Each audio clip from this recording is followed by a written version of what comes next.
bet. Hey Tom, how you doing? What's up, man? Good to see you. Good to see you. I'm not here, and I was one of the fifth floor, and I saw that little tour, so I just joined up the tour. There you go. Full time. Back. That's usually my trick at breweries. On the tour page. We're on at some point. Right before the tasting. Yeah, exactly. It's like, this is a tasting room. And I'm in. Yeah, exactly. Yeah. How's it going? Oh, it's going good, man. Yeah. Yeah, I've been writing. I'm just updating all the materials and everything like that. Going through that. Are you rolling tonight? Yeah, so I'm actually teaching tonight, so but it's just gonna be like next guy, so but hopefully it's like one of the guys wrote in back down, it's like, okay, so go to fight. Oh, sometimes there was a jiu-jitsu tutor down from the place where I work out, and I was kind of running a couple more labs this morning. They just finished up a class and they were cleaning the mats. It's like the same smell as from high school. Something disinfected. Yeah. Like, I know that smell. Oh man. So have you thought about checking that out? One of my friends teaches at Houston. One of the guys that I check with, he's really good. Yeah, I just don't know if I have I would have to cut back. Oh yeah. I don't think I can keep close. No, it's pretty easy to overtrain. You just get older, and it's not overtraining, but it's just you get injured. Yeah. The biggest issue is injuries, man.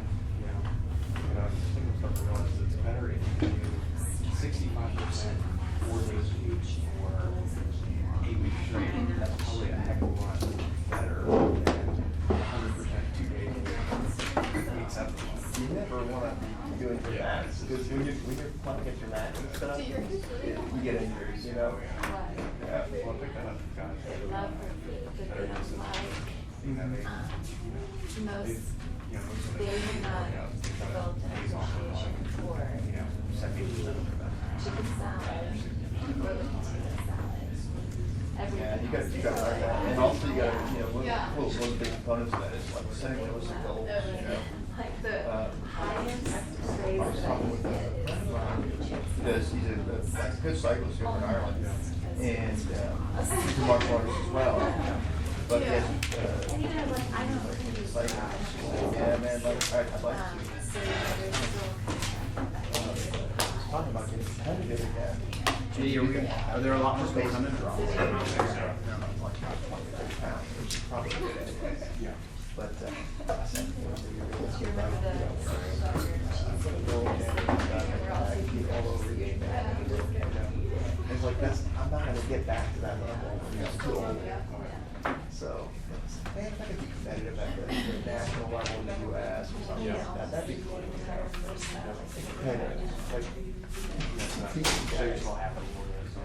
Exactly. But I'm just like, realistically, like, world championships. I was training like 6 days a week. 8-hour training sessions. It's a full-time job. All right, we're gonna get started in just a minute. I'm gonna play a quick 2-minute video while we wait for a couple more people to come in, and then we'll start. Austin is really becoming a well-respected capital center. Mainly with this idea of like we're going to start a company together because we start companies together. There's so much going on here, and there's just the right thing to do here. There's the right investors, the right employees, like there's the right peers. The Capital Factory has events that run pretty much every day. You know, our guys are after the meeting, like, hey, by the way, if anybody's looking to hire, you know, let them come talk to us. No, actually, come over to our office. It's another 40 feet here. The entire growth of your startup, The video's really choppy, probably sorry. the first 20 You can hear it, employees, is contained within the Capital Factory. So whatever you're recruiting for, whatever tech stack or platform or hardware or software, or even 3D printing now, there's almost always those people coming to your office on a day-to-day basis. And you just sit around at nighttime, they'll probably give you free pizza and beer.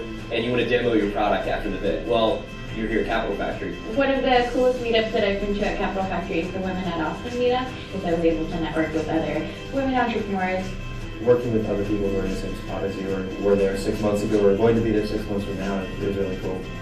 The entire atmosphere is wonderful. The meeting rooms that you can reserve. Here's a really good office environment that we take care of everything. Oh, by the way, there's that.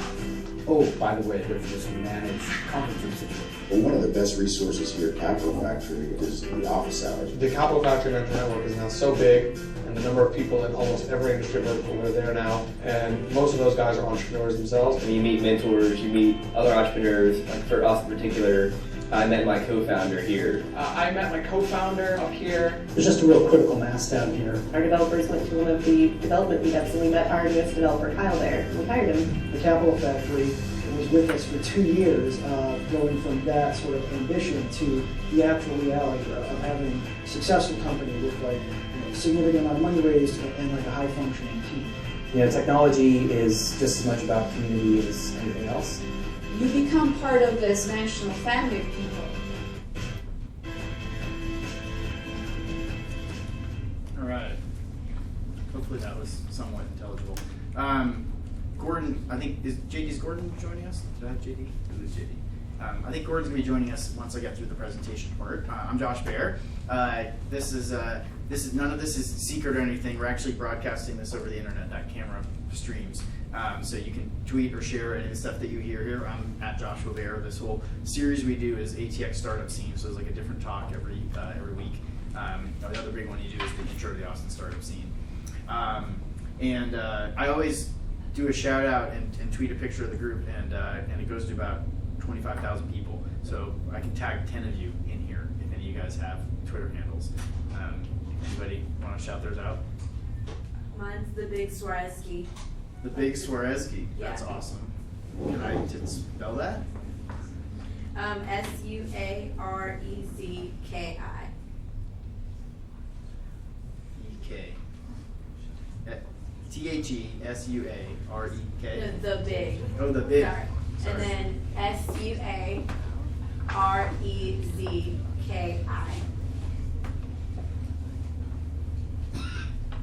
All right, you may have to try that one again. Who else we got? W. Smith 528. Say it again. W. M. Smith 528. All right, I got Wilson. Anyone else? JRB 81. JRB 81. John. TOMAS MNALLY. It's my full name. I know that's kind of lame, but Hey, you got it. Mine's my full name. Anyone else got a Twitter account? I know yours. You guys are very shy. All right. Yeah, mine. All right. Cool. So this one's how to meet angel investors. So I'm going to give you a short presentation just to kind of go over some basic stuff, and then we'll really try to open it up to Q&A, which is always the most interesting part. So all the stuff I'm going to do you can find online. Most of these slides are online. I'm always changing them, like they're always being updated every month. So there's, the last one might be a couple months old.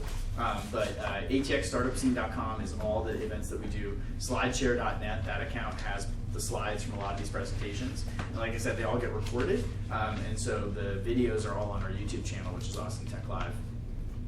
The presentation's mostly the same every time, but there's different guest speakers up here every time to answer questions. We have different venture capitalists or angel investors or other people like that. And so the reason you might go look at the older versions of all the same talk would be to fast forward and go watch the Q&A part with a lot of different investors or different people.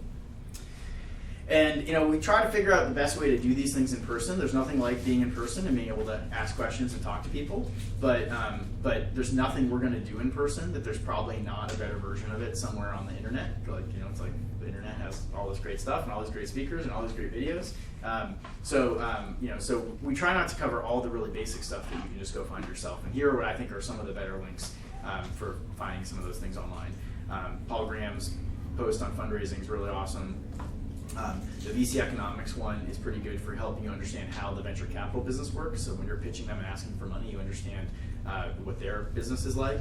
And the playbook at the end is also really, really helpful. And here are 3 pretty good books to read. The first one, Get Back, actually coincidentally happens to be written by 2 Austin entrepreneurs, Evan Loomis and Evan Baer. No relation to me, but a friend of mine.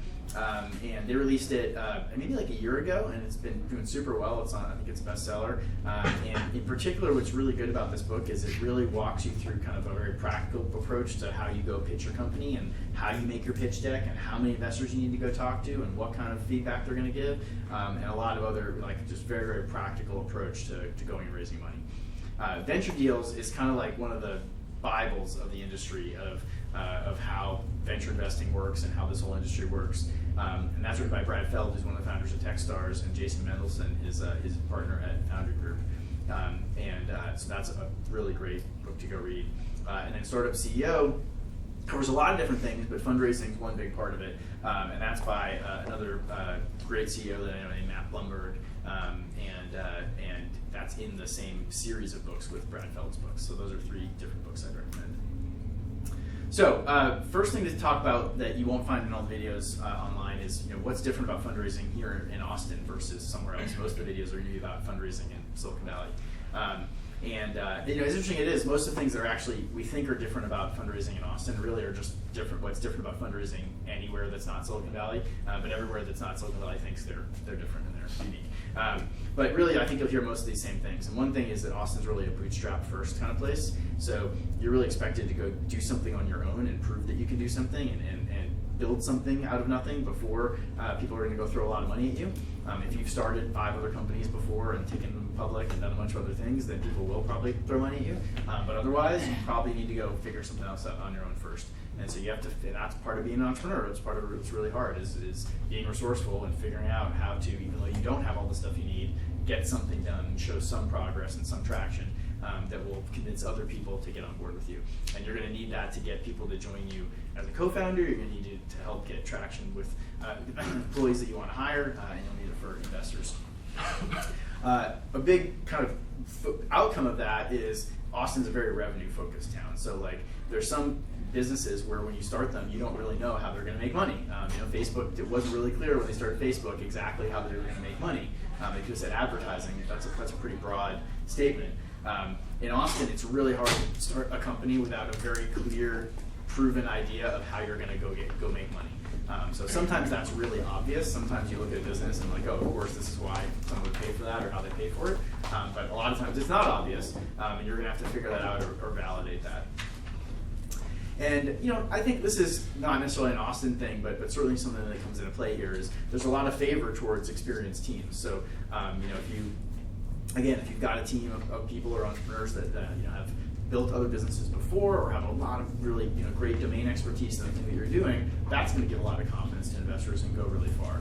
And I think a lot of first-time entrepreneurs don't realize how this is actually is something that's accessible to them. Like that one of the easiest ways to make their company more fundable or make their company make progress is actually to get somebody awesome to join the team. And that can overnight really change your trajectory and how investable you are and other things just by getting other people to join you. So some really basic stuff to start about how to meet angel investors, and then we can go into the Q&A part, but just to really get us on the same page. One is start with always leveraging your personal network. This is the answer for most things, and that's I think most people's personal network is a lot bigger than they think it is. When they think of it at first, they think maybe that's like, oh, that's my parents and my family or my coworkers that I work with directly. And your personal network is much, much bigger than that. It's everybody that you interact with over the course of a day or a week, and then it's everybody that they interact with, and probably 1 or 2 steps beyond that. And there's just nothing at all that ever matches a personal introduction. Even if it's a remote personal introduction, that's better than not having a personal introduction. So finding some way to connect through somebody that someone else knows and trusts is really a good idea. And obviously, if you have a choice of who to go through, somebody that they know really well and trust a lot, that'd be even better. So always leverage your personal network, and that's something that takes time and effort. Really going and hustling and talking to everybody you know and make sure they know about the things that you're trying to do, and that you're really trying to extract as many contacts out of that as you can. So the next thing is to go where the investors are. That's partly that's kind of everyday things, but there are certain bars and certain coffee shops where investors hang out in And there are certain events where you know there's going to be investors there. And there's places like Capital Factory where if you're here, there's going to be investors walking through the hallway. And someone in the kitchen getting a coffee or something like that. So go where those people are, be surrounded by it, and give yourself a chance to meet them and interact with them socially. Follow them on Twitter. A lot of investors are on Twitter, and that's another great way to, in some ways, in a lightweight way, get to interact with somebody or meet them without having to go, in a hardcore way pitch them. And this is a Twitter list that I've just casually maintained of a whole bunch of angel investors in Austin. Create an AngelList profile. That's just a good process to go through. That's in some ways almost like replaces making a business plan these days. It just asks you all the questions that an investor would ask you, and you fill out that profile and get a nice kind of package of all the stuff about your team and your progress and your product and things like that. Go to office hours. CTAN, the Central Texas Angel Network, does office hours monthly, and that's a great chance to get in front of investors and meet with 3 or 4 of them and get feedback from a few different people and get an idea of kind of where you stand. We do a similar event here at Capital Factory called Epic Office Hours that we do every other month, and that's a chance where you get to come in and anybody can come in and meet with mentors and get some advice. And then joining, here as a community member, joining up as a member, you're going to be around lots of other startups and entrepreneurs and investors that work here, and you're just going to meet them in the process. And then finally, that's a big reason why a lot of people apply for accelerators is they're getting started and they think they're ready to go, but they want help meeting investors and getting ready to raise money and polishing up their pitch deck and learning, figuring out how to present it and how to talk to them. And that's a big part of what many accelerator programs do, at least at the beginning, is really get you ready for fundraising and put you on that path.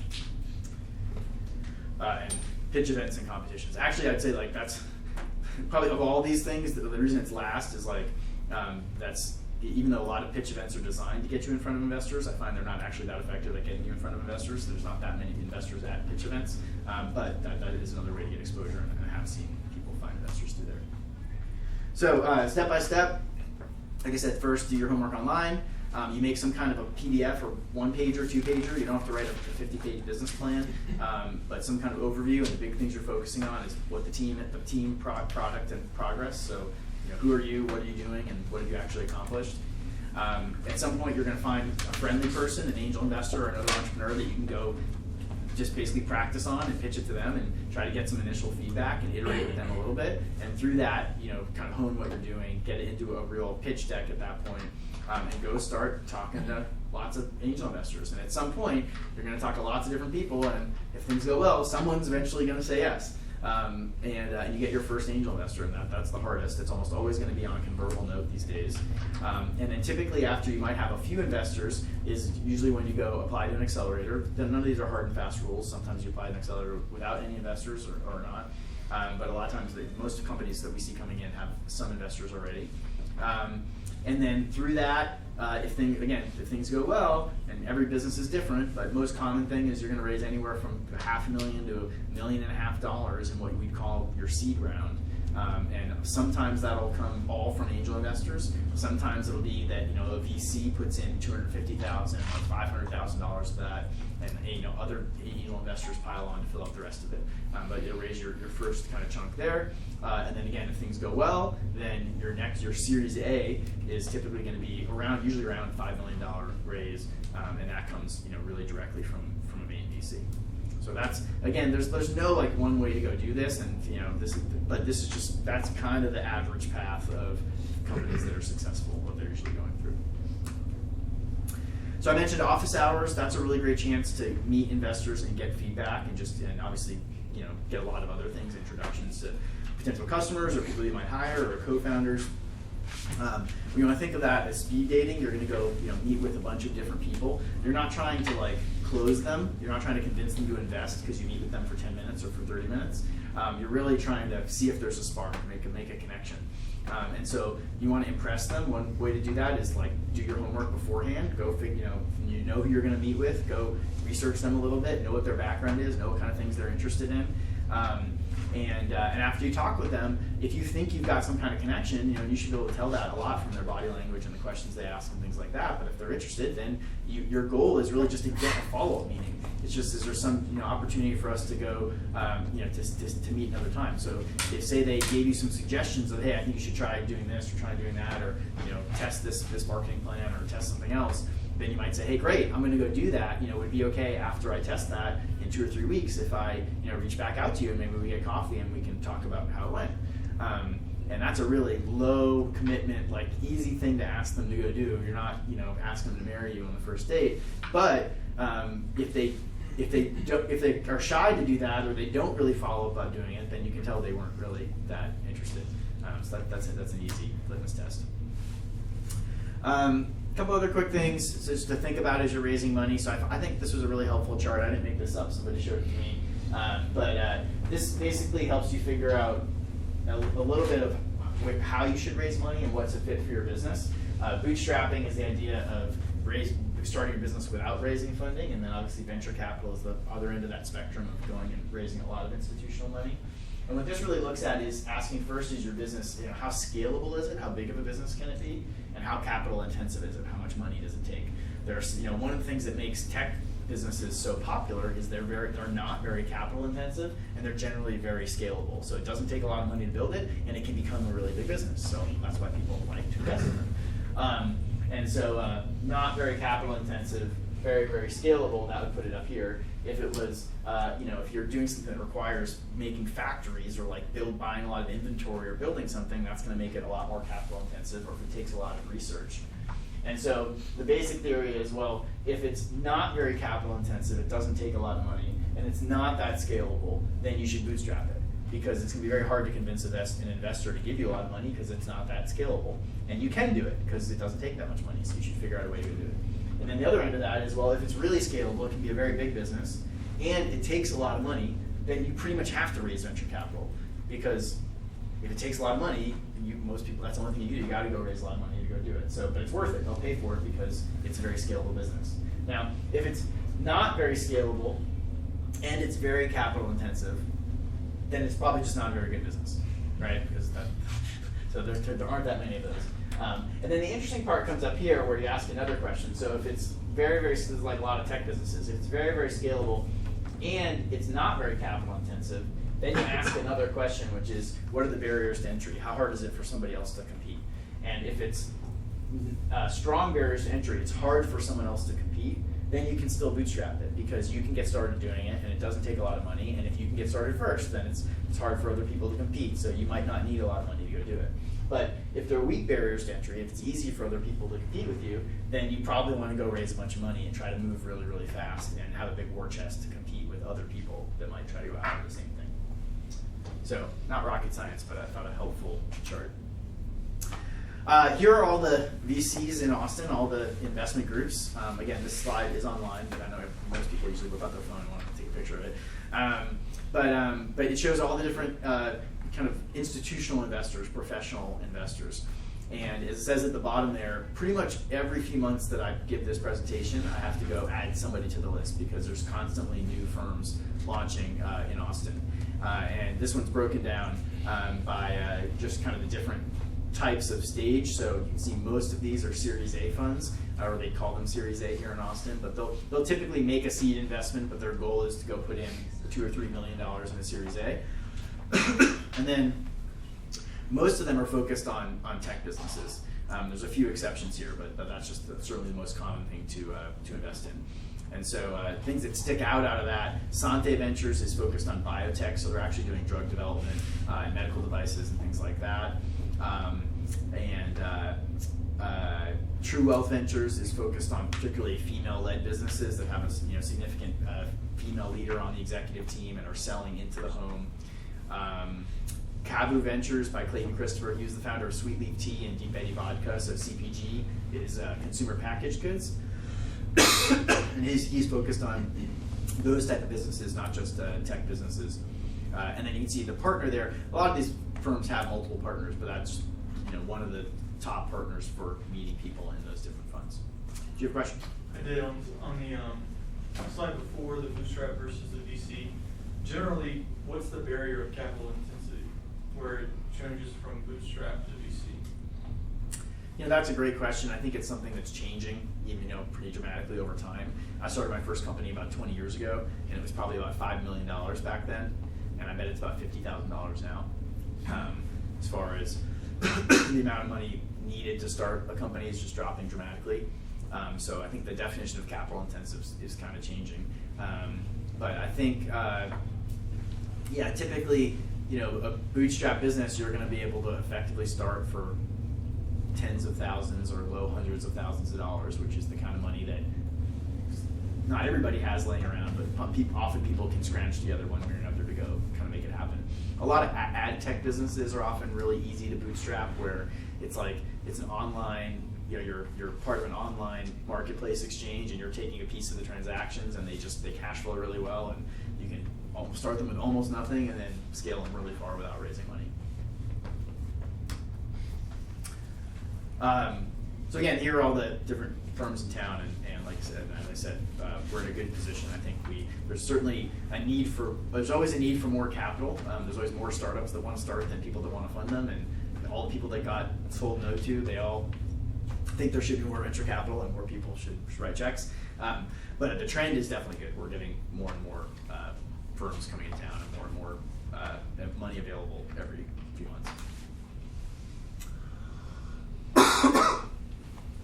I mentioned accelerators. Here are the accelerators in Austin, and then I also included Y Combinator at the end, as it's the most popular national program, and I think the most important one to consider if you're considering ones outside of Austin. Athena Health is a really interesting program. They're a big company that sells software and other services out to doctors' offices. And so their accelerator program is really smart in that it looks for businesses who would also sell to those same customers, who would also sell to doctors. And they'll both invest in your company, help give you some space and help, and then go help roll out your product to all their doctors. So that's a great program if you're a fit for selling it to their doctors. Capital Factory focuses on tech startups pretty broadly, tech and consumer companies.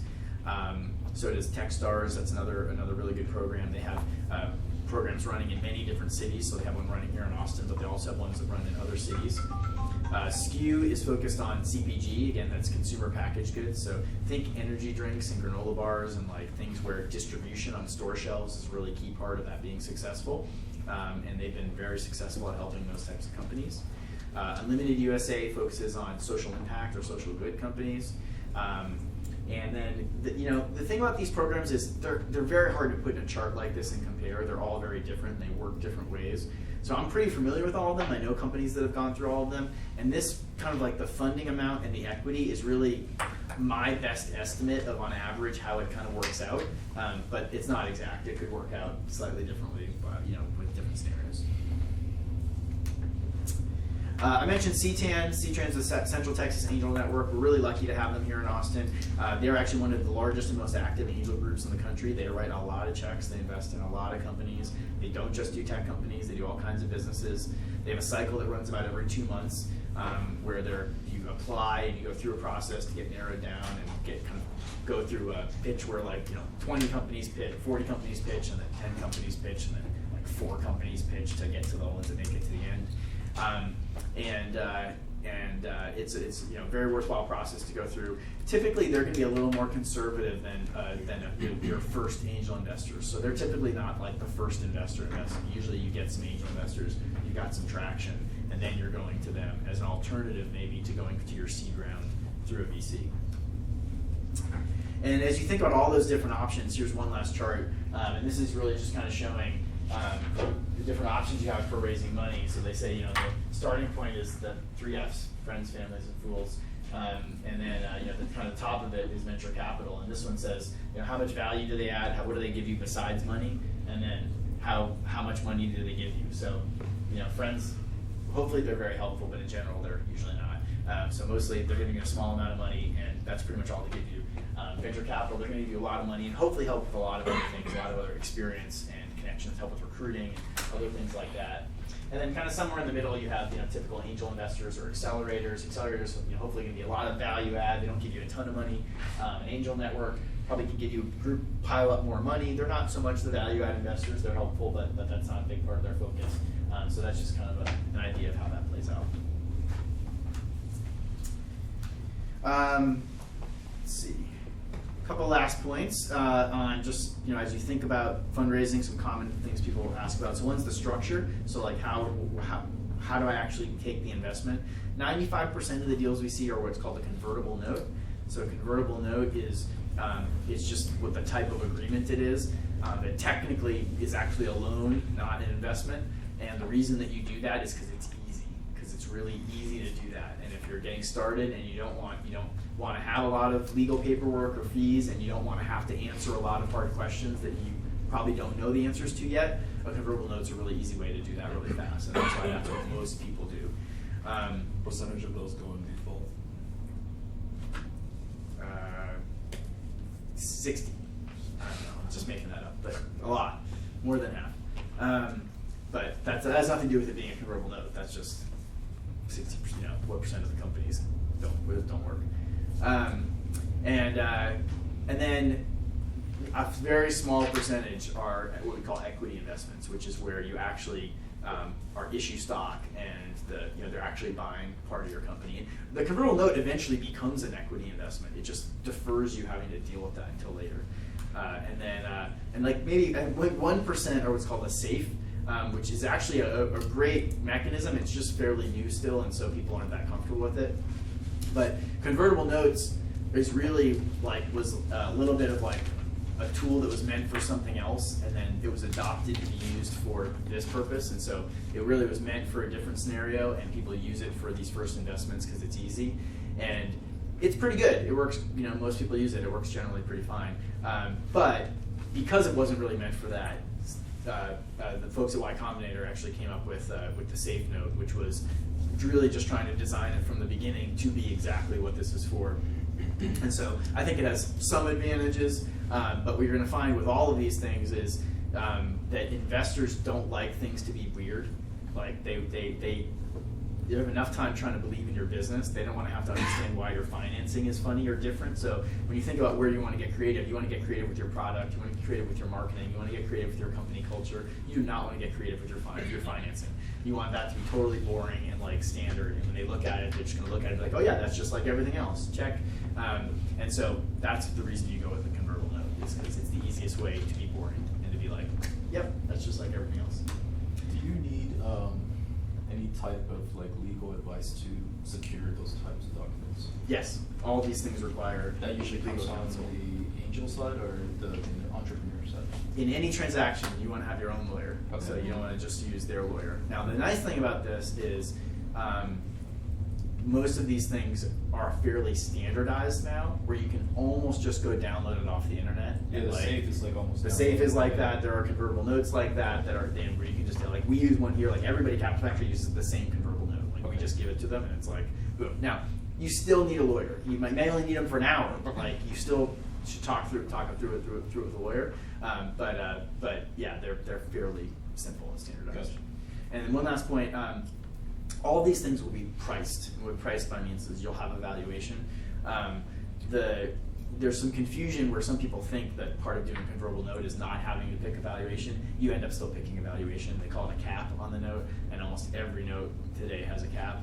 And you're effectively still picking a valuation. So I wouldn't think of that as a big differentiator. At some point, that is the one decision you're going to have to make is what do we agree on as the valuation?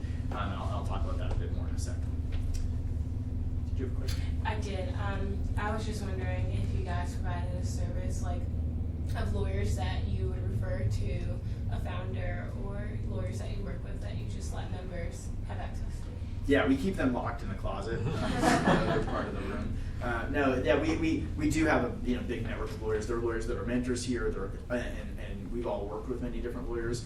What I find is rather than saying like we don't give a list of like here's our official list of lawyers, here's who you go talk to.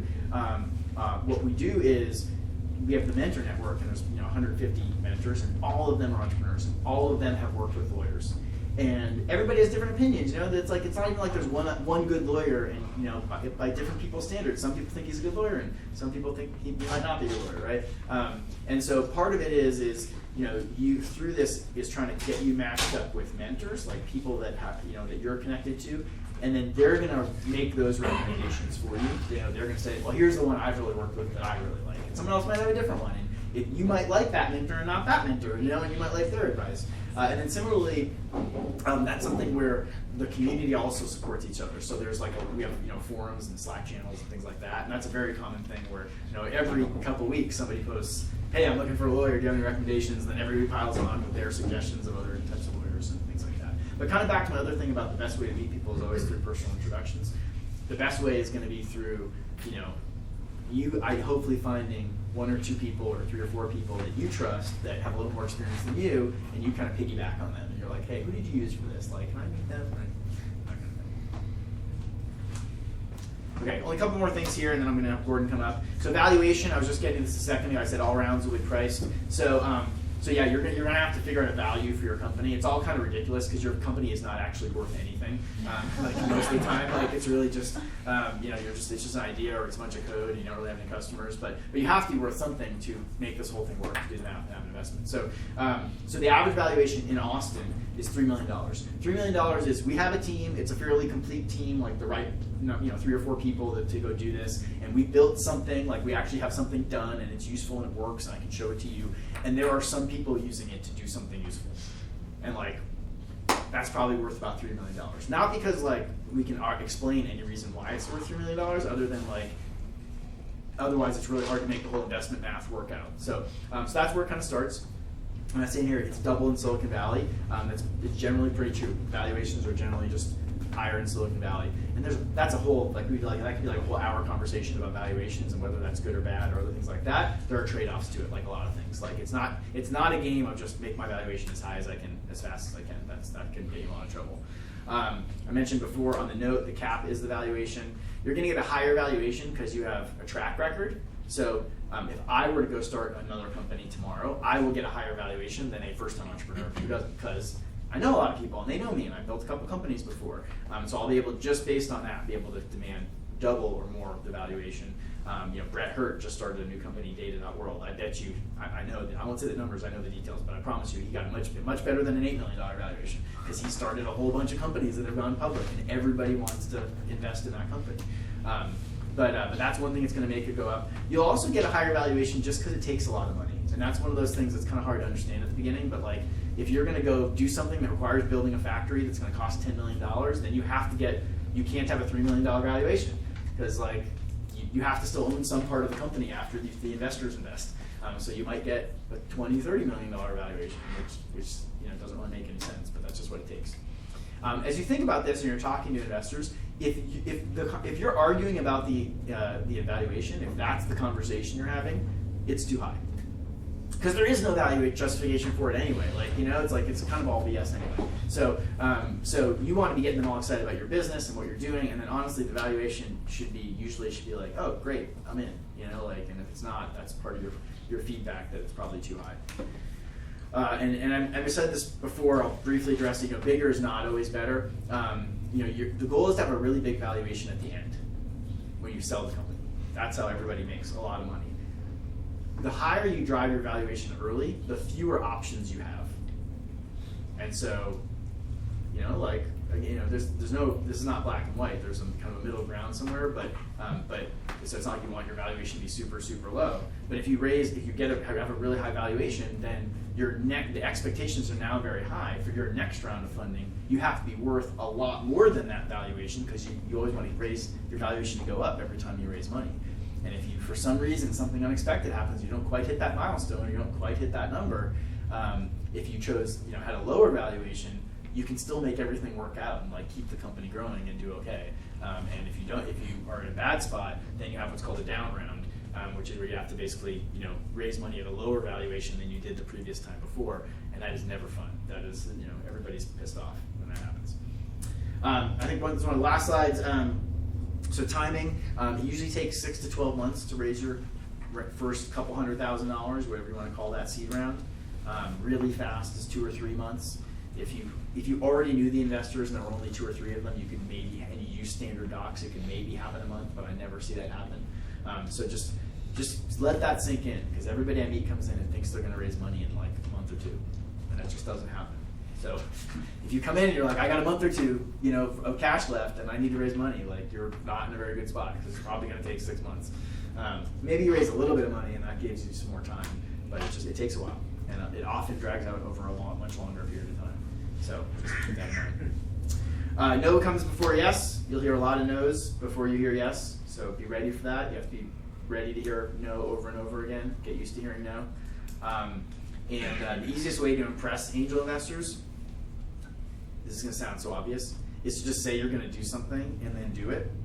But that's actually super hard because you can't predict almost anything that's going to happen with your company. Like, I guarantee you set these goals and like, okay, over the next month I'm going to do blank, blank, blank, blank, blank. It almost never works out that way. It's really hard at the early stages to predict what's going to happen with your company. And so the more that you can do that, that actually instills great confidence in investors. And so if you can meet, and this is part of why it takes time though, remember I've said more than a month, is because it's kind of like meet with them and like they get an idea of what you're doing, and then you tell them, okay, here, I'm going to go do blank, blank, blank, and then you got to go do it. Come back a few weeks later and then be like, hey, remember I met with you before and I said I was going to do this? Well, here's what I did, and here's what we accomplished, and here's what we learned. And you might have to do that a couple times to convince somebody that that they really believe in you. But this is really compelling. Part of this is also just communication, right? It's like sending out regular updates about what you're doing by email, to your investors or to your prospective investors, so that they get to trust you and get to learn, see how you communicate, and again, see that you can predict what's going to happen. There's a great investor out of LA named Mark Sister, and he said it this way. He said, I invest in lines, not dots. So a dot is like you meet somebody and that's a point in time. And you might know where they are, but you don't really know where they're going because you just have one dot. But if you get a couple dots, then you can draw a line, and you kind of know where they're going, right? And that's what he wants to invest in. So let's bring Gordon on up.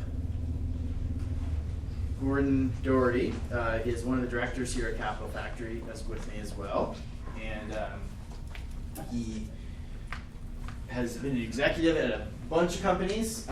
He's been a very active angel investor. He's on a bunch of boards. He helps run the fund to invest in companies. So another great resource for ask questions. And we've got about 45 minutes to answer any kind of questions you want. So you can ask about any things I talked about today. You can ask about your company. Like I said, about fundraising, about accelerators, about Capital Factory, anything you want. So I recently met with the lawyers who talk about almost like a legal ambiguity that I'm trying to use for a loophole for a business idea. And he said that he loved the idea and thought it was good, but in order to actually give a formal opinion, it was going to be like $20,000, and recommended me to a local venture capital firm here in Texas. And what I'm wondering is, prior to going to that venture capital firm, since the business is not up yet, because running it, if it's in the ambiguous state, would be, I guess, technically potentially bad. Should I have a full pitch deck ready to meet with that investor, or should I just go in there and ask them what they think that the best step is and use them more for advice? What would you recommend? You wanna? I'm a little confused on why would you meet with the investor? It sounded to me like the $20,000 was for this lawyer to figure out if you can actually navigate this loophole. So it seems like you have to figure that out. Why go talk to investors before you can figure that out? You want to see if you could get invest. Like, is it a hypothetical? If I figure out this loophole, would you invest? And if you would invest, then you'll spend the $20,000. I think if well, there's two parts to it. So I could do the business without the loophole anyway, so it's possible. So I guess what he was looking to do is, if that investor would be interested in helping me get the funds to create the website, and able to do that. Got it. And this will be your first funding for this. And so it doesn't seem like I'd go talking to VCs yet for that round of funding. There's smart VCs in town, so they might be able to give you some advice, but that wouldn't be your source of funding for your gig. So if you really want to get commitments for funding, it seems like other routes like angels, angel networks, angel syndicates would be more appropriate than a VC. Okay. Yeah, and that amount of money, you're more likely to typical angel investment is like the smallest angel investment is usually about $25,000. So you're looking for one angel investor, right? To like write that first check to validate this, and that's part of what you'd be. Anytime you're raising money, it's milestone based. It's like, what am I going to accomplish with this money that is effectively going to raise my valuation so I can go raise more money? And with this, you'd be saying, hey, I need $20,000 or $25,000 so that I can go validate whether or not this legal loophole exists, which will, if it does, then that takes us to this next point of business. So a lot of people say friends and family, and then there's there's another saying, to get your first money, there's another saying that says, you want to raise money from somebody you sit together with the Thanksgiving table with? What's your opinion on that? Well, remember I had that chart and it showed that was meant to be like priorities. All right, so yeah, you want the upper right hand corner first, and you kind of work backwards, and so they're at the bottom, right? But the thing is you usually don't have a lot of choices. So it's nice to say like, oh, I wish I want a venture capitalist, but it doesn't mean you can get a venture capitalist. Right. So most people that I meet, they would prefer not to take money from the people they go to Thanksgiving with, but they don't have any other choice. And so that's what they end up doing first to start. But it's better not to for all those reasons, right? They're not as educated investors. They're more likely to unintentionally cause some problem later. And if it all goes south, you might not want to go to Thanksgiving.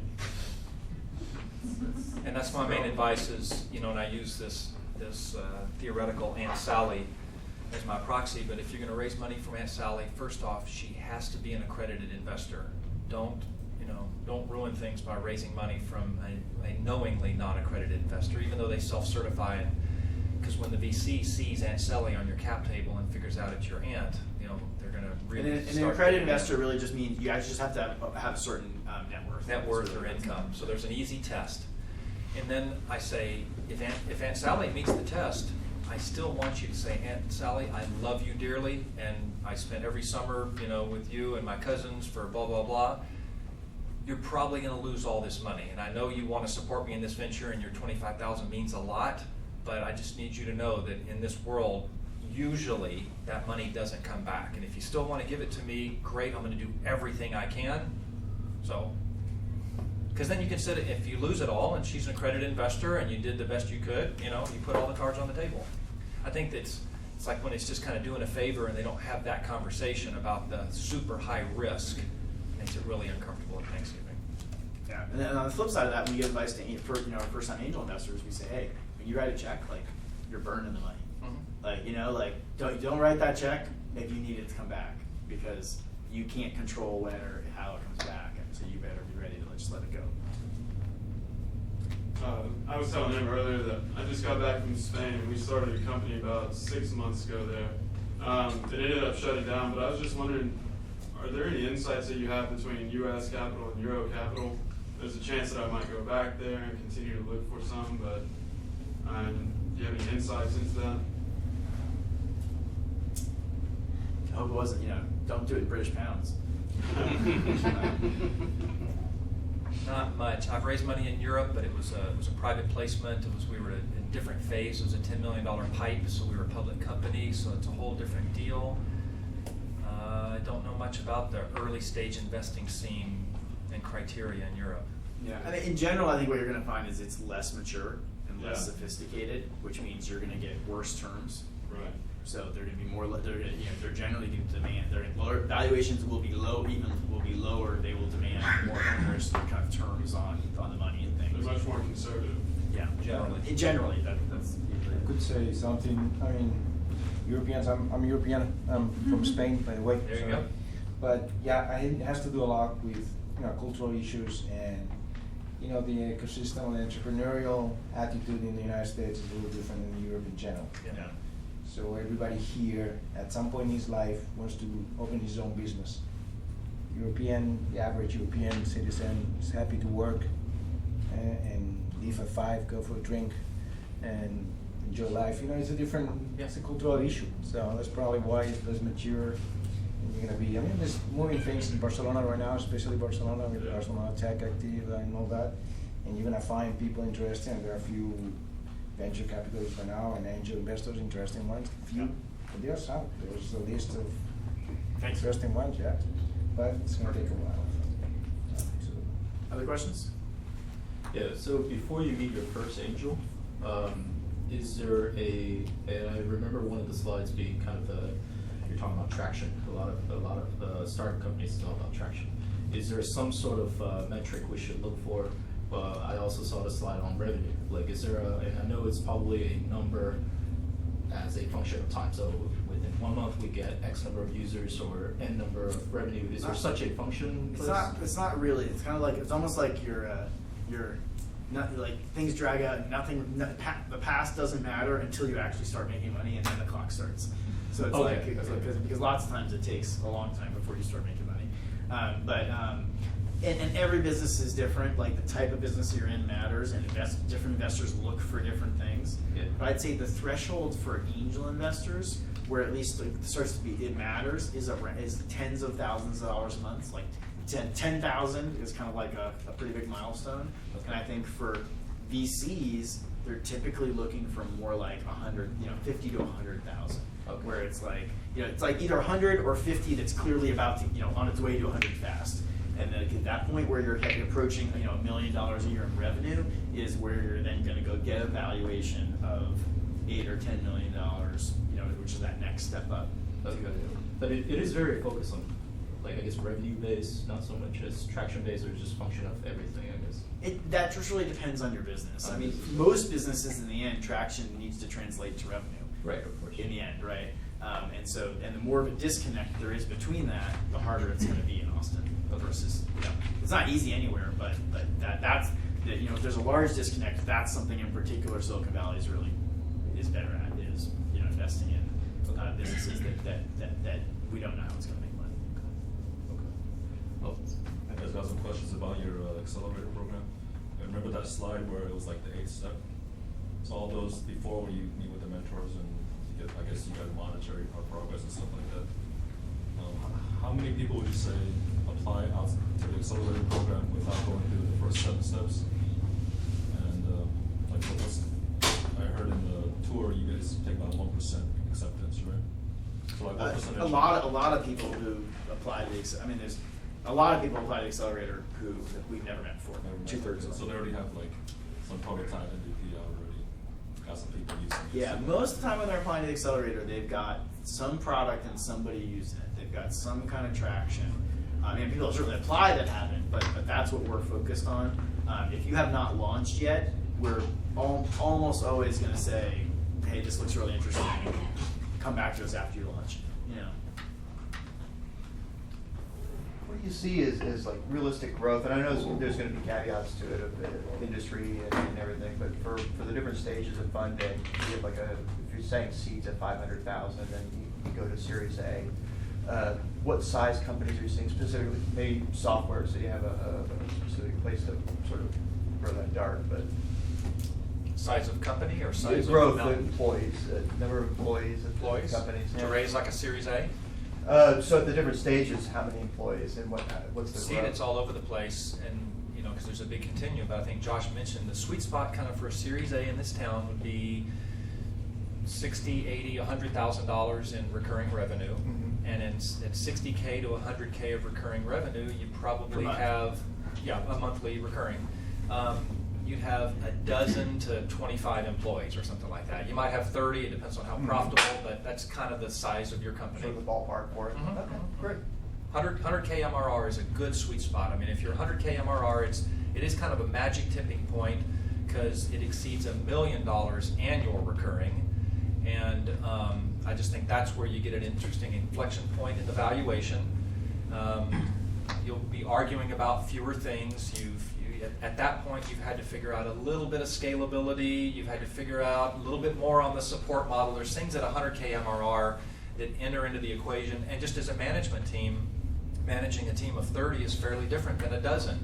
A dozen, you can still kind of be a project manager CEO. 25 to 30, there's leadership has to start coming into play, strategy, setting tone and direction. So that's why it's kind of interesting that $1 million annual recurring to VCs, it's a level of maturity that might command a considerably higher valuation than 60 or 70K MRR. And then kind of the next step, most of the investors, their next round of funding would typically be from outside of Austin, and that'd be another VC coming in and putting in $5 million or $8 million. And then typically that milestone they're looking for is about $5 million a year in revenue. So getting upwards of $500,000 a month. Is where you start to attract that interest, where they're like, okay, this is now not just, now it's not just you got it working, but now it's scaling, right? Now this looks like something that they can grow much more. And your maturity for understanding your metrics and those kind of things is really important. I find some startups will just focus on getting to the revenue numbers of, let's say, $1 million annual recurring, but it's actually your understanding of getting to that million. Unit economics, conversion rates, depending on whether you're B2B or consumer app or whatever. When you sit with a VC, a lot of entrepreneurs will make the mistake thinking that a $3 million VC round is just a bigger version of the $1 million seed round, and it's dramatically different. The level of maturity that they expect from you to understand metrics and trends, and if this changes and if that changes. So make sure you focus on that too.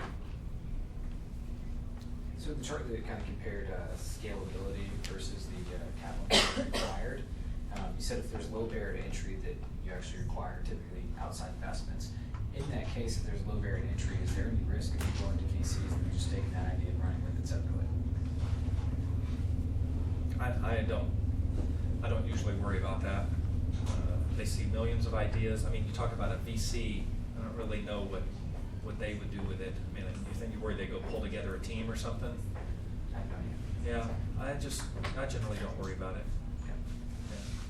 Yeah, I mean, at some point you have to realize like you're gonna go talk about what you do, and other people could copy it. And if you want to go sell it, as soon as you go public, other people could go copy it, right? Because you got to go be public and put it in the marketplace for people to buy it usually. So at that point, people could copy it. So the amount of window of time you're talking about, varies. But you're giving them, maybe they find out about a few months before you would go do that, or a year before you could do that. You do want to think about who you talk to. And there are VCs, there are VCs in the world that have developed bad reputations, like that people don't like, and there's ones that have really good reputations that people really like, and that's some of the stuff that matters with. If a VC got a reputation of doing that, it would very quickly not have a lot of people talking to them, right? Most VCs don't have teams of people sitting around waiting for a good idea. It's usually the opposite. They got plenty of good ideas and they lack teams of good people. And so it's just really unlikely that that's going to happen. And it's the same thing as you talk to other people. It's like if your idea better be really good for someone else to decide they're going to quit their job or quit their startup and go steal your startup instead. And at some level, like if it's that easy for them to go do that, then maybe you weren't the right person to go do it anyway. The other side is just my general experience is you will get way more positive things coming back to you from talking to as many people as you can than negative things happening. So there's, the risk reward it's usually much more reward to just talk to as many people as you can, and you're going to get introductions and help and learn things, and if you have like a secret formula or secret algorithm, you don't have to tell about that part. But in general, talk to as many people as you can and share the general idea as many as you can, and learn and meet as many people as you can. I have a question that's broader than the topic of venture capitalists, but because you guys have, started multiple companies, like what are some of the biggest don'ts would you suggest to the group of people here, since we went over a lot of do's? Yeah. I'll throw out something. I'm sorry. I mean, don't. I think it's very common to think that if you're a technology person, you think like, oh, I just have to build it, and then I'm done. And they don't realize like building the business is just as much work or more work than building the technology. And sometimes the reverse is true too. If they come from a non-technology background, they think like, oh, just build it. They don't realize like building is hard and it takes a lot of time and iteration. So I think that's a really common mistake that I see. Don't underestimate the importance of being able to work with your co-founders. And work with means debate and argue and make really important and stressful, difficult decisions. It's not just a casual relationship. It's really almost as close as being engaged or married to someone. And one of the first things you have to figure out as a young married couple or an engaged couple is how do you have arguments in ways that allow you to make progress without ending up in divorce. And it's a similar analogy with your co-founders. And of my 14 investments, about 5 of them have gone to zero now over years. And fine, like Josh said, I knew half of them or more will go to zero. But a majority of the ones that went to zero, I can at least point to what I'll call co-founder funk as at least a significant contributor in it. And building a successful company is already hard, and any amount of negative energy, there's no tolerance for negative energy. So don't underestimate the importance of who you decide to attach yourself to, especially in the early days. This is not a don't, but it's still some advice I'll throw out anyway, is just, as you're hiring, a lot of startups think that they can't get somebody awesome. And like, they think they have to, why would somebody awesome join my company, right? And I think that's often a big mistake. I think, a lot of times, like, the best person to hire is like the salesperson of your biggest competitor. And you're this tiny startup, and you're thinking, why would this person who's running sales for this big company, that why would they want to work with me? I'm tiny. I bet I can't pay them what they're making there. Like, they probably have a really good job with benefits and all this other stuff. And a lot of times, just their situation might look really different. They might hate their job. They might have nowhere to grow. Like nowhere to get promoted to. They might feel like that it's not exciting. And if it's the right person, they're going to see that them coming to your company, that they would rock it. That wow, they would make such a big difference, and they could totally really take the company to the next level because they have this big Rolodex, or because they know all this stuff. And like I said very early on, that's one of the best ways to improve the value of your company, right? Is like get great people to join it. And so I really would think about who's the best person in the world to join our company, and try to go get them. And if they really are the best person in the world, then it's going to be good for them too, and they're going to want to do it. Maybe one last. Don't solve a problem that you don't have personal passion for solving. I find a lot of entrepreneurs try to solve for, I want to start a startup. So let me just look around for some problem in the world that I can build a solution for. And the reality is what's likely to happen there. If you don't have personal passion for it, the no's that Josh said you're going to hear 100 times versus yeses and all these other things, it'll just beat you down and you'll give up. If you have visceral, deep in the gut passion for solving the problem for whatever your reason is, you will power through those things, and you have a chance of success. On that number, back on one of those slides, I know when you say valuation, it's always kind of somewhat fluffy. I think I agree with that. But that line item that says average about $3 million, is there some kind of function that goes into that $3 million? Is it just average of all the Capital Factory alums, and like what is that? Oh, just all it's all just lots of companies that I see. But I would just say it's just the starting point, because you're typically raising around $1 million, like somewhere $500,000 to $1 million. And if your valuation is lower than 3, then you're giving up close to half the company, which is just too much. If you give up half the company when you raise your first first seed round, right, the whole company is going to be not structured right going forward. And other investors coming in will realize that and be like, wait a minute, like if the management only owns 10% of the company, they're not motivated enough. Like they need to own a bigger chunk of the company. And so that's really what drives that $3 million. Like if it were any lower, it would just all fall apart. The 95 convertible note slide, that's referring to while the valuation is fluffy, right? Yeah. When it's actually the first one. You do like. Yeah. VCs don't like to do convertible notes, and they don't need to. They're experienced investors. They know how they're doing, and by the time they don't invest early anymore. And if they do, they'll usually do a note. Like they might put $250 on a note or something like that. But when they're ready to go put in a couple $1 million, then they're going to do a price round, and they're going to figure out you're going to make all the hard decisions, and you're going to do a much bigger agreement. And then at that point, the notes will convert into that round and become equity. Other questions? Yeah, would you consider a firm like Live Oak to be more VC or angel? Would you say They are 100% VC. 100% VC. Yeah, they are one of the largest funds in Texas and in Austin with about $150 million. So they're at the upper end of that spectrum.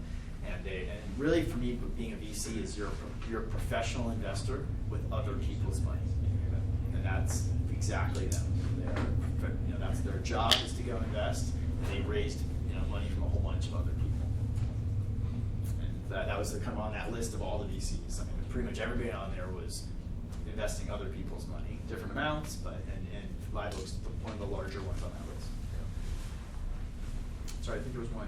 Yeah, I have a question about people. As I'm kind of exploring a possible co-founder relationship right now, and the two of us aren't enough to actually get our thing started. We're going to need another person, and there's a difficulty with timing there, where how long do we wait, and how do we get that? I'm an engineer. I can build software, and I can hire other engineers, and she would be more on the executive leadership, has worked in the industry that we'd be selling to quite a bit.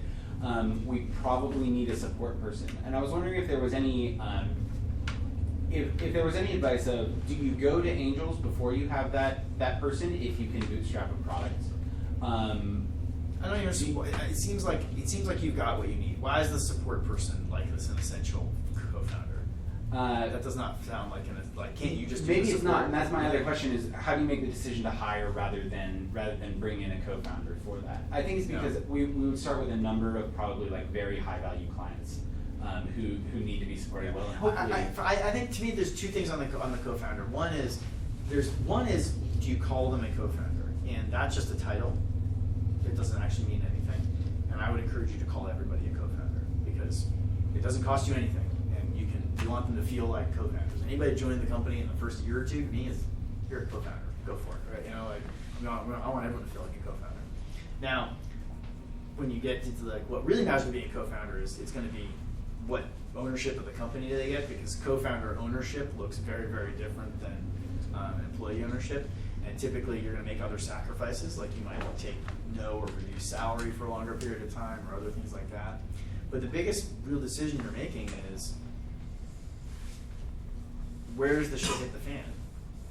And when it does, are we in it together, or is this my problem? And what I'm really looking for from a co-founder is it's their problem as much as my problem, and we're in this. We're figuring this out together. And doing a startup's really hard, so that's really valuable to have. And in general, if somebody's really awesome, I want them to feel that way. I want them to be just as motivated as me and feel like they own this and they're in it. And if I fall, they're going to pick me up, right? And so I want that if I can find it. But then the hard part is deciding if that person's it or not. And that's kind of like getting married. It's like, well, I don't know. Is this the person I'm going to love for the rest of my life? I don't know. That's a hard decision to make. And it's kind of like that getting a co-founder. It's like you're signing up for a long journey together, and you got to believe that they're going to stick with it, and they're going to, you're going to lift each other up, and you're going to really be able to depend on them at a whole nother level than what you would do with an employee. But in general, the support person is probably an employee. And I think with two co-founders, the way the picture that I would paint is there's about a dozen hats that need to be worn to kind of represent the various functions in a company. Even a little two-person fledgling, you only have two customers, so you're each wearing 6 of the hats.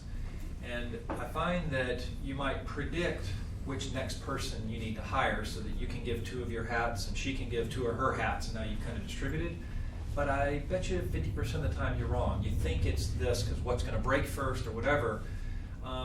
In reality, in the early days when you have a crappy product out there, I actually think maybe it is the developer that you want to do the support. You want to be as close as possible to that.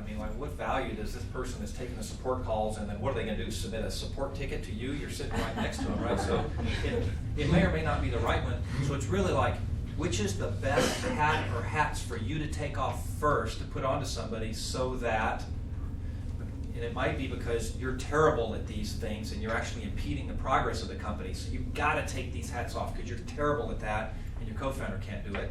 Or it might be you got to go on the fundraising trail for a while. And when one person goes on the fundraising trail, you don't get much other shit done. So you might need that third leg of the stool where you can give a majority of your hats just because they're a utility player. So it's kind of just a way to think about it. I think 2 other things too. 2 other ways to think about it. One, for me, I'm a bootstrapper. I started my first company in my dorm room in college on a credit card, and I didn't know there was even such a thing as raising money, and I just had to figure it out. And that's in my DNA. And so when I think about growing a company, my instinct is to do everything myself, and then I just start when I can carve parts off, it's like, okay, great, like that whole thing, I figured that out and defined it, so great, I'm gonna hire someone to go do that. But I kind of want to go do everything myself because I want to understand it and like define it. Now, and that's like a very bootstrap approach. Now, just as using the extreme example that I mentioned before of Brett Hurt and Bazaar and Data.World, that company, they raised, I think this part's public, they raised $15 million in their Series A. Like that was like the first thing they did was raise $15 million. They took a very different approach. Like we have $15 million. We're going to go we're building this whole infrastructure and team right from the beginning. And I know I'm going to hire a senior person because they're going to have to build out a whole team under them. And they started from a different point. But most of the people I talk to are not starting at that point. They're starting at the other end of the bootstrapper side. And it's go do it yourself, do everything yourself. And once you've got something well defined and figured out enough and it's taking up enough time, you carve that off and hire someone to go do that. And then usually there are new problems you have to go figure out, right? I like that. Actually, really, for me, that's the part of entrepreneurship I really enjoy. Is I like going and figuring out all the roles and then going and hiring someone to go do it. And Capital Factory is that too. That's what we do here. But it's like we're a startup and we got 30 employees and. We started with none, and it was like our first one, like, someone's got to sit at the front desk, and then those things all, grew over time, and it's something I was like, okay, we need someone to be the mentor coordinator and give the tours and do, and run the accelerator, and then I was like, okay, crap, we need someone to just do the mentors. Right now we need someone to just do tours, it's just, you start breaking it up, but it's all based on need, splitting out. Got a couple more minutes for other questions if there are any. Is there anything we're not asking? She has one that we're not asking. What was it? I like that question. So I was very close to a startup within the past year, and I noticed that one of the biggest problems was knowing when to give out equity and how much. So like you were saying earlier, so that people actually are motivated to go out and work and have a large incentive to make the company work no matter what and to take sacrifices. So other than like talking to mentors and lawyers and stuff like that, do you have any books or content on that thing you have about learning about when to give out equity, how much, industry standards, stuff like that? That's a really hard thing. It's different for everybody. One thing I would just say to start is that equity generally does not motivate people that much, and neither does compensation. Is not the biggest motivator. It's counterintuitive, but there are certain roles where it works really well. But usually, and I mean this so sincerely, the sense of purpose is like the biggest thing. Like making people feel like they are part of something important and their job matters is the number one motivator. For everything else, and startups get the biggest benefit of that because every startup you're on a mission, you're a team, and you're trying to go do something really hard, and people usually feel like that at least at the beginning. And when it starts to not feel like a startup is when you lose that, right? And their job doesn't feel important anymore. And part of being in a really small company is just everybody knows what everybody else is doing, and everything you're doing matters. And that's part of what's great about it. So I do think that's your number one thing to keeping people motivated and engaged is having them do important things and giving them the ability to make decisions and feel like what they're doing is important. But on the compensation side, it's fairly standardized. I don't know where it's written down. That's a good question, but I know that's the kind of thing you'd ask mentors about or other people, and it's I could tell you, if you're a company with 5 million revenue and there's a CEO coming in the CEO position, how much equity should they get, right? It's probably 5%, and there's but we'd all answer the same thing, there's and if you have we're bringing on our first engineer and they're taking a half price reduction in salary, and again there's probably is this documented anywhere? Do you know? No, but well. I can answer all these questions, right? I wrote an article titled "Compensating Your First Employees When You're Cash Poor." It's I have a bunch of articles on shockwaveinnovations.com, and one of them is that. And I try and give some rough guidelines, but it's hard to just do an exact table because there's a few variables. But so I do give some examples, but more I give the way to think about it and the way to have the discussion with these prospective employees because. you don't have this currency called cash, you have this currency called equity. So the first conversation, before you get deep in love with this person that's going to come in and take over sales, you need to have this conversation that says, hey, we're really, really young, we don't have that much cash, we want to invest it in these kind of things, therefore I can't pay market rate cash compensation. Now, you won't have to have that conversation if the person just came out of 2 other startups, but if you're pulling somebody out of Dell or IBM or any company with greater than a couple hundred employees, that's the first thing, because you want to terminate that conversation if they're like, whoa, whoa, whoa, whoa, my low water mark is 120 grand. Okay, you just busted the bank. So first have that kind of conversation, and then the second thing is just this, you know, when cash goes down, you know, it's that kind of thing. And you can sometimes even test an employee, like if you really think they're passionate and you kind of put an offer letter out in front of them and you kind of go heavy on one area, sometimes you can test them. Like, okay, interesting, what if we cut that cash down even more and push this up? Would that be of interest to you? Or would you, you can learn a lot by talking to the person like, hey, here's one scenario. Would you rather more cash and less equity or more equity and less cash? You will really kind of get an understanding for their motivation. Right. Yeah. One other thing I throw out on that too is just it's another kind of, you said like what not to do and what kind of lessons learned. You always want to pay people enough. Right. And like enough is different for everybody, but like it's a bad situation. So it's like if you can negotiate too good of a deal and you're paying them not enough, then they're not going to be focused on doing their job.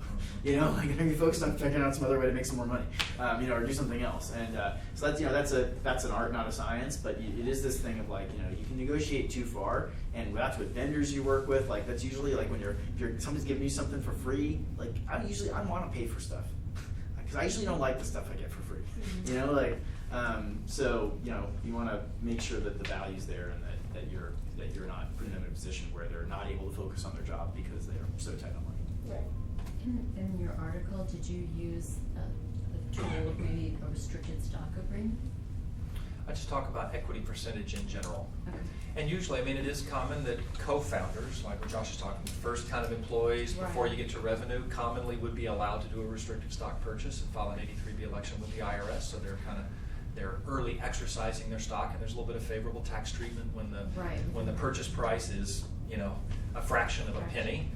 But then, you know, when you get to kind of more employees, so non-co-founders, usually those would just be traditional vesting stock options. They don't get that benefit of doing the early exercise, even though both cases there's vesting. That's usually a benefit that's left for what you would consider your founders. Right. And it's also just a big tax thing, right? Like once the stock's worth more, you would have to pay taxes when you got the restricted stock. 30-day window to file your 83B. Yeah. Just time for one or two more questions. What were those articles? Shockwave Innovations is the website. Last one. On your accelerator, you mentioned, are there any verticals you guys don't like? You threw out the vertical ad tech. Is that a non-player for you guys? Oh no, we like ad tech. I built a couple of ad tech businesses. Those, like I said, they don't take a lot of money and they scale really well. But we love ad tech businesses. No, we're very broad. We think of ourselves as tech and consumer. We think that's almost every business, and it's becoming every business. What we are focused on is we want scalable businesses. So we don't do things that only scale with people. So like pure consulting businesses or lifestyle businesses or things like that. But pretty broad. Okay. And we like the exceptions. Like we work with Firefly Space, which is a rocket ship company up in Georgetown. It's like that's not our sweet spot, but like it's super freaking cool. Like and we do a bunch to help them. I'm from Washington D.C. Yeah. Oh no, wait, you said Georgetown here. Yeah, Georgetown here. Sorry, from Georgetown. Yeah. Thinking different. Cool. Okay, so a couple last things just as we wrap up. So let's see who we got. So JD and Arij both help run our accelerator program. So if you guys are interested in learning anything more about that or about how we invest and things like that, they would be great people to talk to. And Sarah also recently joined that team and helps run the mentor network. So if you're interested in learning about what mentors are available here or what that works, how that works, or what that's like, Sarah's a great person to talk to. Liz is our new member ambassador. So if you were on the tour, you probably went through that with her. And she basically is in charge of who sits where on all the desks and what offices and like actually what happens here. So you actually wanted to be a member here and work here. She's a great person to talk to about that. Am I missing anybody? supposed to introduce? I don't think so. I'll mention the Founders Academy if you Oh, want. yeah, please. Yeah. So it's a little last notice, but we do have a few more slots for a 2-day boot camp that we're running called Capital Factory Founders Academy. It's this Friday and Saturday all day. There's some prerequisites, so it's pretty intense. I'm the instructor for it. I'll kind of go backwards in the agenda because since you came here mostly for fundraising, the entire second day is fundraising. Okay, we talk about fundraising vocabulary. We talk about how much to raise and when. We do a workshop on figuring that out. We cover seed funding vehicles and terms. We cover demonstrating traction, finding and pitching investors, fundraising issues, hints, and tips. And then we finish with demystifying cap tables and stock options. So we build a cap table from scratch through a couple rounds of financing. So that's kind of the second day. The first day is a smattering of elevator pitches, customer acquisition strategies, marketing principles, business development secrets, controlling legal costs, leveraging advisors. So there's a lot in there. With the boot camp, you also get access to a video library that has 38 modules of content in there, so we can't cover everything in an intense 2-day boot camp. So the things that we can't cover, you got a video library to cover it, and the stuff that we do cover, you have the video library to go back for reinforcement.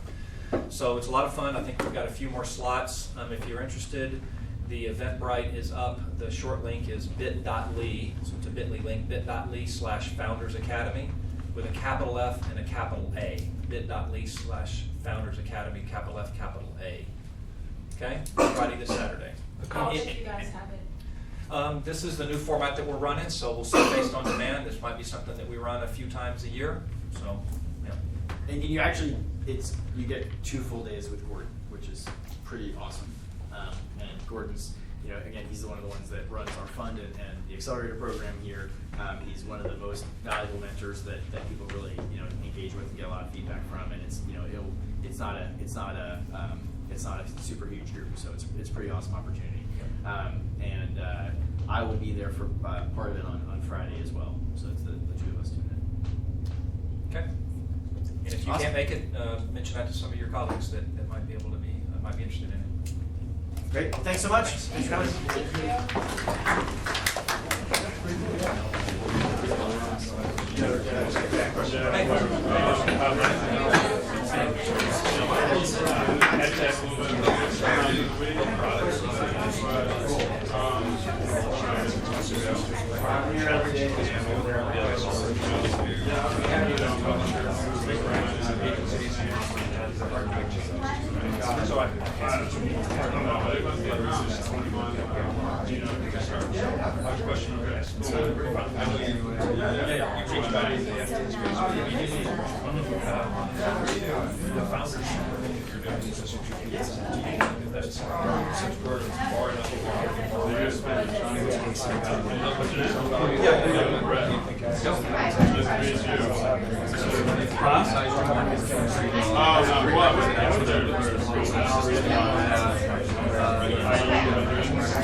Nothing really. That's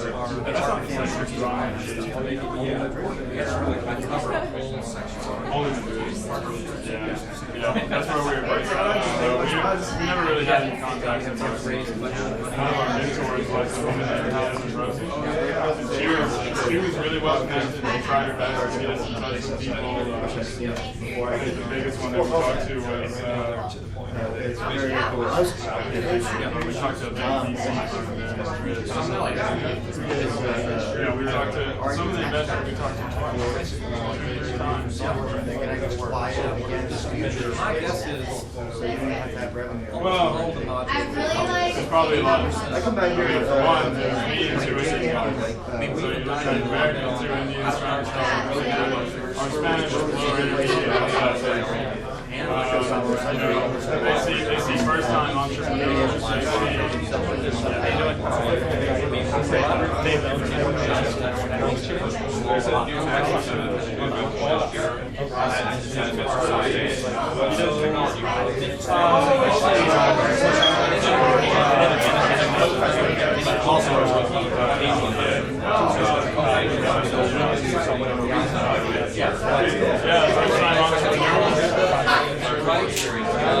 Probably would have to